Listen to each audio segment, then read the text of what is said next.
You're watching coverage you can count on. This is News Channel 15's First at 5. Good evening. All across Northeast Indiana and Northwest Ohio, people are picking up the pieces after several reported tornadoes. Today, we sent crews all over the area where the worst of the damage happened. We went to Woodburn, Monroe, Defiance, and News Channel 15's Brett Thomas is live in Paulding. Before we get to all of that, all is calm right now, but there is another chance of some rain and storms tonight.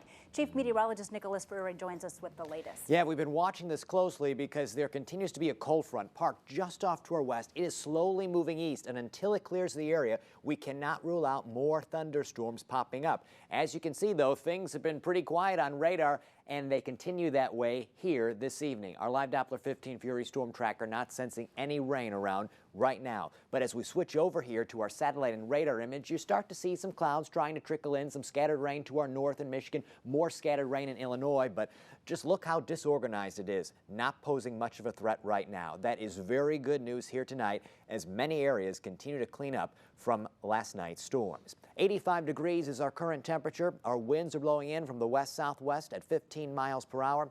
And temperatures here this evening will be dropping into the 60s overnight with just that slight chance at rain and thunderstorms hanging on till about sunset and just beyond. Coming up in the 7-day forecast, I do have some rain chances to talk about as the weekend moves closer. I'll fill you in on those. See you then. Thank you, Nicholas. We continue our team coverage of last night's historic storms with News Channel 15 meteorologist Hannah Strong. She was in Woodburn today, what is likely the site of one of the strongest tornadoes to touch down in our area last night. Hannah continues our team coverage in northeastern Allen County. I'm about 10 miles northwest of Woodburn, where yesterday the scene was destruction. Houses had been removed from their foundations, barns and sheds completely leveled. Today, that scene is now one of hope. The community come together. It's outstanding. Last night, there's hundreds of people here helping out, and it's the outpour of the community and everybody coming together like this. This tornado that struck near Woodburn has been preliminarily rated an EF3, but the survey is not done. If it stays rated as an EF3, it will only be the second F3 or stronger tornado to hit Allen County since we started keeping records. It was a sight that, I mean, I never saw anything like it. And the house behind me is the one where the tornado hit. Tonight at 6, hear the story of the family who lived in this home and how they narrowly escaped disaster. Everybody's coming together and helping out, and everything will be just, it's going to take some time, but nobody was hurt. Reporting outside Woodburn, Hannah Strong, News Channel 15. In Adams County, people there are also cleaning up a big mess left by a reported tornado. Here are some of the video viewers sent us last night and the tornado forming. Then it appears to touch down just a short time later. Today we went to Monroe to see some of the damage. Several homes and barns were without roofs. One barn was destroyed. We talked with an Amish woman who watched that tornado pass through. The first thing we seen was tin flying all over, like through the yard. And there's some that flew right on our farm. And then the rolling clouds. And every once in a while, it was like a tail would come down. The same story can be found in Defiance, where people are trying to clean up all of the debris left over from a reported tornado there as well. Several homes were damaged because of the storms. One woman said she went to the basement with her kids and could hear everything going on outside as that tornado passed. We could hear mangled metal and wood hitting wood and broken glass, and it was very frightening and unpleasant, but they really did all stay calm, and we just waited it out. About 20 miles south of Defiance, Paulding also got hit hard by a reported tornado. At least 12 homes and barns were damaged in the storm. News Channel 15's Brett Thomas is live at one of the homes that took a direct hit. Brett.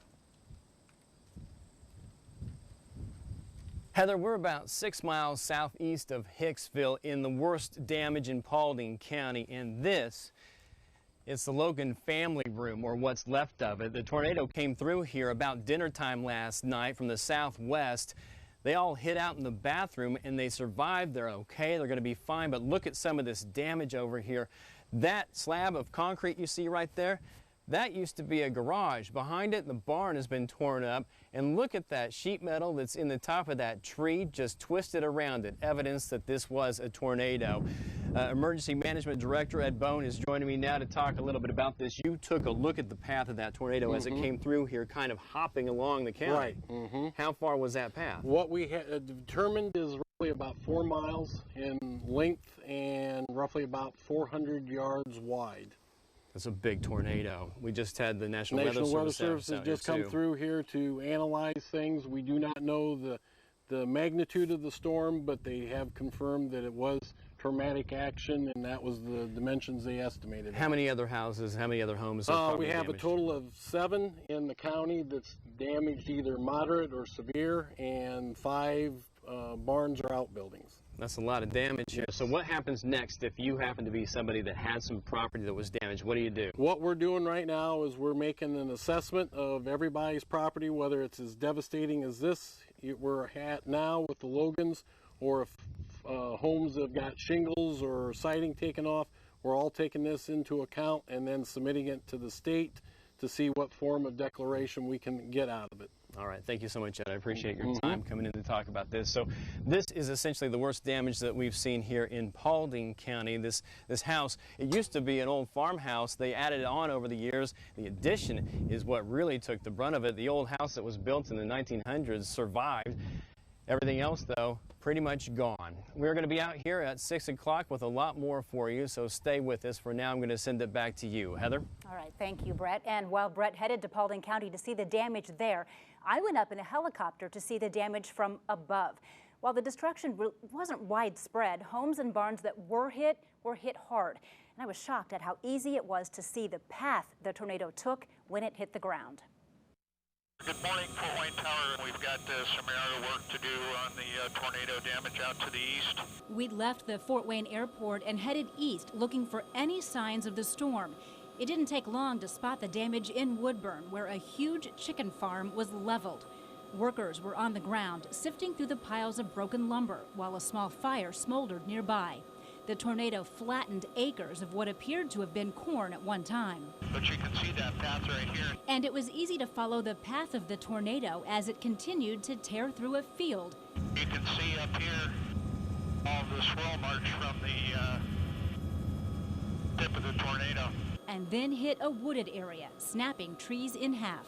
We crossed the state line and headed to Paulding County, Ohio, where we spotted isolated damage to a house and barn. The storm ripped the roof completely off of this house, and the debris was thrown hundreds of yards away. We spent a couple of hours up in the air getting a look at all of the damage. Tonight at 6, we'll show you even more of our video, and we have a photo gallery right now posted on WANE.com. Governor Mike Pence is back in Indiana touring the damage left behind in Kokomo. The National Weather Service says a tornado with winds up to 165 miles an hour hit that town. Pence visited with about 200 people who stayed the night at a Red Cross shelter. That massive tornado leveled the Starbucks in Kokomo. No one inside was hurt, and one of those people is from Columbia City. Today, he spoke exclusively with News Channel 15's Alyssa Ivinson. Well, a dramatic image of the Starbucks flattened. One of the first damage pictures we saw as the storms rolled through last night. And looking at this picture now, the people who were inside say they're lucky to be alive. I was more upset when I got out of there looking at the place, thinking about what could have been. The morning after the storm, Carl Fursty's trying to keep life as normal as possible. It's been kind of a test of who I am to go through that. I didn't sleep very well last night. The adrenaline was going all night long, and it's still going right now. Fursty was inside the Kokomo Starbucks when a tornado tore it apart.